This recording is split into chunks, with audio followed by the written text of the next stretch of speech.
মাঝরাতে কর্ণগোচর হওয়ার টিপটাপ শব্দ আমার হৃদয়স্পন্দনকে হঠাৎই বাড়িয়ে দিল। হাতটা গুটিয়ে বুকের সাথে আটকে ধরলাম। এই শব্দ এতটা কাছে কেন মনে হচ্ছে? কেন মনে হচ্ছে এই হার্টবিট শুধু আমাকে শোনানোর জন্যই চলছে? এতটুকু নড়াচড়া না করে শুধু চোখ দুটো খুলতেই টের পেলাম কারো বুকের মধ্যিখানে মুখ বুজে শুয়ে আছি আমি। কোমরের উপর ভারী কিছু অনুভব হচ্ছে। কপালে খোঁচা খোঁচা দাড়ির স্পর্শে নিঃশ্বাস ভারী হয়ে আসছে আমার। মাথাটা না তুলে চোখ উল্টিয়ে নীরবে উপরে তাকালাম। শুদ্ধ আমার কপালে গাল ঠেকিয়ে ঘুমিয়ে আছেন। কোমর জড়িয়ে একদম কাছে টেনে নেওয়া হাতটা তারই, আরেক হাত মাথার পেছন দিয়ে রাখা। শ্বাস দ্রুততর চলতে লাগলো। 2 ইঞ্চির ব্যবধান নেই দুজনের মাঝেও। উনার বলা সুশাল ডিস্টেন্সের 3 ফুট কিভাবে মানব? যেচে শুয়েছি তার কাছে, কিন্তু এখন তো এই স্পর্শ শরীরে এক অদ্ভুত কম্পন তুলে দিয়েছে। আগের রাতে তো আমি এগিয়েছিলাম, আজ কি হলো? উনার হাতটা তো আমার গায়ে। তবে কি উনি ইচ্ছে করে আমাকে? না না, তা কেন হবে? ঘুমের মধ্যে রেখে দিয়েছেন হয়তো হাতটা। শুদ্ধর শ্বাস বায়ু চোখের উপর পড়তে 2-3 বার চোখ পিটপিট করে বন্ধ খোলার প্রতিযোগিতায় নেমে গেল। আমার চোখটা একদম তার থুতনির বরাবর। বারবার বন্ধ খোলার পাপড়ি স্পর্শ করেছে সেখানে। হুট করে চোখ মেলে তাকালেন উনি। এবার দম আটকে গেল আমার। ফ্রিজ হয়ে গেছি একদম। শুধু নিজেও কিছুটা থমকে গেছেন। ডিম লাইটের আলোতে তার রিয়েক্টটা বেশ বুঝতে পারছি। গলা ভেজানো শুকনো ঢোক গেলার সময় আমার শরীরটা একটু নড়ে উঠল। সাথে সাথে হাত সরিয়ে ধরফরে উঠে বসলেন, যেন বিদ্যুতিক তার ছুঁয়েছেন তিনি। অসহায়ভাবে গায়ের চাদর গলা অবধি টেনে তার দিকে তাকালাম। উনি জোরে জোরে শ্বাস নিচ্ছেন বসে। ঘেমও গেছেন, কপালে ঘামের পানিকণা দৃশ্যমান। এক সময়ে গায়ের শার্টটা টেনে খুলে ছুঁড়ে ফেললেন উনি। আমি ভয়ে আরো নুয়ে গেলাম। আচমকা পেছনে ফিরে আমার মাথায় নিচে দিয়ে হাত দিয়ে চুলগুলো মুঠো করে ধরলেন। ব্যথায় এক হাতে তার হাত ধরে আরেক হাতে তার গলা জাপটে ধরলাম। চোখ খিচে বন্ধ করে আছি। উনি একদম কাছে মুখ নিয়ে দাঁতে দাঁত চেপে বলেছিলাম কাছে না ঘুমাতে। বন্ধ চোখের কোনা বেয়ে 1 ফোঁটা জল গড়িয়ে পড়ল। চুলের মুঠো করে শক্ত করে ধরে রাখা হাত মুহূর্তে আগলা হয়ে আসলো। চোখ মেললাম আমি। সামনে শুদ্ধর গভীর চাউনি। হারাতে ইচ্ছে করে, সেখানে ডুবতে ইচ্ছে করে। উনি আলতোভাবে চোখের পানি মুছে দিলেন আমার। মাথা আস্তে করে বিছানায় ঠেকিয়ে দিয়ে বললেন, কান্না থামা। চোখের পানি শুনল না তার কথা। আমিও বললাম থামতে। গুরুত্ব দেয়নি আমাকেও, ঝরেই চলেছে। আগের রাতে উনি আঘাতের স্পর্শ করেছেন আমাকে। আজও কেন এমন করেছেন উনি? আমাকে মানতে এতটা বাধা কেন উনার? কি দোষ করেছি আমি? এখন তো আমি নিজের ভাগ্যকে মেনে নিতে, তার সাথে মানিয়ে নিতে চাই। উনি কেন তবে মানতে পারছেন না আমাকে? কেন? প্লিজ কান্না থামা সিয়া। কাতার আবেদন।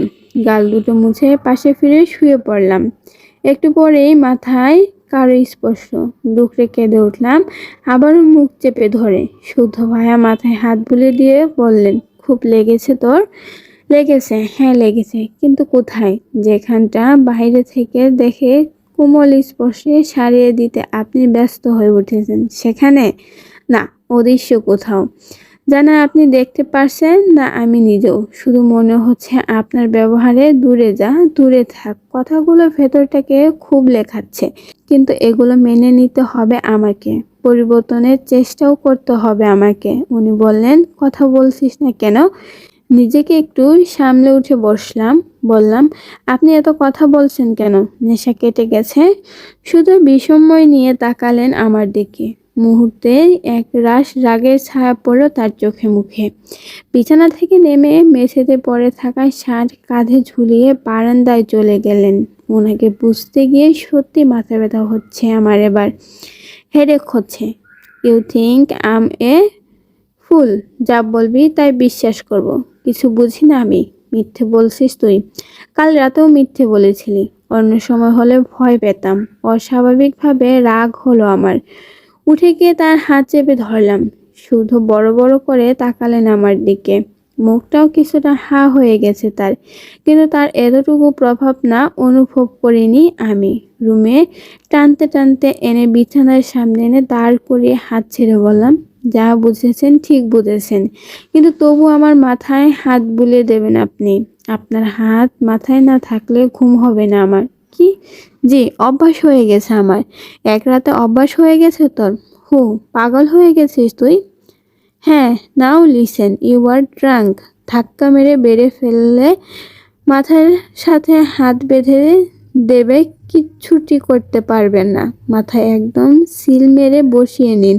আপনি ডেইলি ড্রিঙ্ক করবেন তো আমার মাথায় হাত বুলে দেবেন, নইলে আই শুয়ার জবরদস্তি করব আপনার সাথে। হোয়াট? বিছানায় ঘুমানো আর মাথায় হাত বুলানো নিয়ে সে তুই কিন্তু বেশি। হুশ, ঘুমাবো। কথাটা বলে এক আঙুল তুলে তার উন্মুক্ত বুকে ছোঁয়ালাম। ওনার চোখ আরো বড় হয়ে গেছে। একটু ধাক্কা মারতে বিছানায় বসে পড়লেন উনি। হাঁটুতে হাত রেখে ঝুঁকে দাঁড়িয়ে বলেন, গুড হাবি। What good night? ওনার বুকা বুকা আশ্চর্য হয় একটু এলোমেলো চেহারা দেখে হাসি পেল। ঠোঁট টিপে হেসে হেসে তার পাশে উল্টো দিকে হয়ে শুয়ে পড়লাম। নাক মুখ দিয়ে শ্বাস নিচ্ছি। সামনে ভাই রে ভাই, এটা কি ছিল? আমি কিভাবে এত বড় কাজটা করলাম? উনাকে ঠেট দিলাম কেমনে সম্ভব? বিছানা নড়ে চড়ে উঠল কিছুটা জোরে। বুঝলাম ধূপ করে শুয়ে পড়লেন উনি।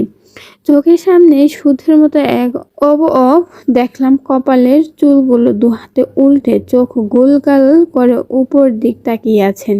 কিছুটা সময় পর নিজের মাথাতে হাতের স্পর্শ খুঁজে পেলাম। গায়ে জড়ানো চাদর লেগে থাকা কোনো এক সুগন্ধ নাকে আসতে চোখ বন্ধ হয়ে গেল। অন্ধকার রাতকে ছাপিয়ে আলোর দেখা মিলছে গোটা পৃথিবীতে। তবুও কারো কারো মনে অমাবস্যার ভয়ানক আঁধার এখনো ঘনিয়ে আছে। কেউ এখন এই নতুন সকালের আলোর ছটাকে গ্রহণ না করে নিজের মাঝে পুষে রাখা প্রতিহিংসার কালো ছায়া বয়ে বেড়াচ্ছে। কেউ পুরনো কথার আত্মগ্লানির মাঝে ডুবতে ব্যস্ত, তো কেউ আবার নতুনভাবে সকালকে বরণ করে নব্য দিনের স্বাগতম করার চেষ্টারত। কিরে, দুদিন আসছিলি না যে? ব্যস্ত ছিলাম। কেমন আছিস বল? ভালো আছি, তুই তো আবার বিয়ে করে বউ নিয়ে ব্যস্ত। আইনের কথায় চকিত হলেও শুদ্ধ। সকাল সকাল ফোন করে এ কথাটা বলবে তার ধারণাই ছিল না ওর। ওর বিয়ে নিয়ে জানার কথাও না আয়নের। হ্যালো, আছিস? তোকে কে বলল? আজাদ গ্রুপের সিও হয়ে সে গ্রুপের উত্তরাধিকারের বিয়ের মতো এত বড় খবর শুনবো না? শুদ্ধ তাচ্ছিল হাসলো। আয়ান বলল, বেশ আছিস মনে হচ্ছে ইনসিয়াকে নিয়ে। একরাশ কালো মেঘ ভর করলো শুদ্ধর মন জুড়ে। এই কথাটার উত্তর হয়তো ও জীবনের প্রাপ্তিগুলোর মধ্যে সব থেকে বেশি সুখের। হিসেব বলে দিতে পারত, কিন্তু পারল না। জানিস তো কেমন থাকার কথা। আবার তো দেখা মেয়েটাকে। বাসায় চলে আয়, বেরোতে দেব না এ বাসার কেউ ওকে। তুই বাসায় থাকবি, শুধু কেউ বেরোতে দেবে না সে কথা মানছি ইনসিয়া, তবে জাদু জানে বলতে হবে। সবটাই তো জানিস আয়ান, কেন এভাবে বলছিস? আর যাই হোক, আমার এই কুৎসিত জীবনে রাখবো না আমি ওকে, শুধু একটু। জানি, তবে আজ আসছি তোর ওখানে, চলে আয়। Okay bye. ফোনটা কেটে দিল আয়ান। এতটুকু তো ওর বোঝা শেষ যে শুধু বিয়েটা মেনে নেয়নি এখনো। এবার শুধু ওর প্ল্যান অনুযায়ী সবটা করার পালা। আগের দিন মুনিয়া বেশি অসুস্থ হয় ও যেতে পারেনি আজাদ মেনশনে, কিন্তু আর ছাড় নয়। শুদ্ধকে ক্ষতবিক্ষত করার জন্য, ইনসিয়াকে নিজের করার জন্য সে সবটা করবে। ও যা যা ও ভেবে রেখেছে। ঘুম ভাঙতে দেখলাম শুধু বেলকনিতে দাঁড়িয়ে আছেন, রেলিংয়ে হাতের কনুই রেখে মাথা নিচু করে। পাশে গত সকালে দেখা সেই কালো পাখিটাও আছে। কাক নয় ওটা, একটু ছোটখাটো, তবে লেজটা বেশ বড়, দেখতে বেশ মায়াবী। সুধীর খুব কাছেই বসে, যেন ওনার সাথে দেখা করতে এসেছে। বিছানা ছেড়ে উঠে ফ্রেশ হয়ে রুমের একটা ওটাতে হাত লাগিয়ে ঠুসঠাস শব্দ করলাম। উনার সাড়া নেই। এগিয়ে গিয়ে বললাম, আপনি এখানে এভাবে। আমার আওয়াজে পাখিটা উড়ে চলে গেল। মাথা তুলে শুদ্ধ অস্ফুট স্বরে বললেন, শ্যামা পাখি। কি? উনি নড়ে চড়ে দাঁড়িয়ে বললেন, কিছু না। আবার এখানে কেন তুই? রুমটা আমারও, সাথে বেলকনিটাও। উনি ভ্রু কুঁচকে তাকালেন। একটু মাথায় হাত বুলিয়ে দিয়েছেন বলে রাগ করেছেন। বুঝলাম আপনি আমার পাশে ঘুমানোর অযোগ্য। উনি আমার দিকে ফিরে বললেন, অযোগ্য তুই নসিয়া, তোর পাশে অযোগ্য তো আমি। কেন আমার সাথে নিজেকে জড়াতে চাচ্ছিস? আগের রাতে তো তুই ডিভোর্স চাইলি না? তোকে তো বলে দিয়েছি দিয়ে দেব। আর কিছুদিন। ধূপ করে গায়ে আগুন জ্বলে উঠলো আমার। চেঁচিয়ে বললাম, আপনার পাশে কে যোগ্য কে অযোগ্য তা ঠিক করার আপনি কেউ নন। আর শুধুমাত্র সেই জোর খাটানোর কারণে আব্বু আমার থেকে দূর। আর রইল কথা ডিভোর্সের, কান খুলে শুনে রাখুন, কোনো ডিভোর্স হচ্ছে না। চাই না আমি ডিভোর্স, বুঝেছেন? শুধু বিস্ফোরিত চোখে তাকালেন আমার দিকে, কিছুটা রেগে বলেন, কি বলছিস কি তুই এসব? ঠিকই বলছি, যা বলেছি একদম ঠিক বলেছি। আর আপনি আঙুল উঁচিয়ে আপনিও এই বিয়ে মেনে নেবেন? এই যে সো কল্ড খারাপ মানুষে যে মুখোশধারী জীবনযাপন করছেন না আপনি, টেনে খুলে ফেলবো আমি ওই মুখোশ। সিয়া, দিন আরো জোরে ধমক দিন। বিশ্বাস করুন, ভয় হচ্ছে না আমার। এ বাসায় একটু সুখের জন্য তৎপাতে থাকা মানুষগুলোকে দেখে ভয়টা আর ভয় পাচ্ছি না আমি। তার মানে তুই বলতে চাচ্ছিস আমার জীবন থেকে যাবি না তুই? দুপা এগিয়ে আঙুলের উপর ভর করে উঁচু হয়ে দাঁড়ালাম। বললাম, আপনার ছদ্মবেশী জীবনে ছন্দ এনে দেব আমি। যাব না। উনি এক দৃষ্টিতে চেয়ে রইলেন কিছুক্ষণ, পরপরই রেগে রুমে ঢুকে গেলেন। গায়ের সবটুকু শক্তি দিয়ে টেবিলের সামনে থাকা চেয়ারে লাথি মারলেন। ওটা মাটিতে দুবার উল্টানি খেলো। ওড়নাটা খামচে ধরে শক্ত হয়ে দাঁড়িয়ে রইলাম। ভেতরে থেকে সত্যটা বলছে, ভয় পাস নিচু, কিছু করবে না উনি তোর সাথে। তোকে পাশে না চলেও তোর এতটুকুও কষ্ট সইতে পারে না উনি। আর তুইও তো ফুল বলিস নি, ভয় পাস না একদম।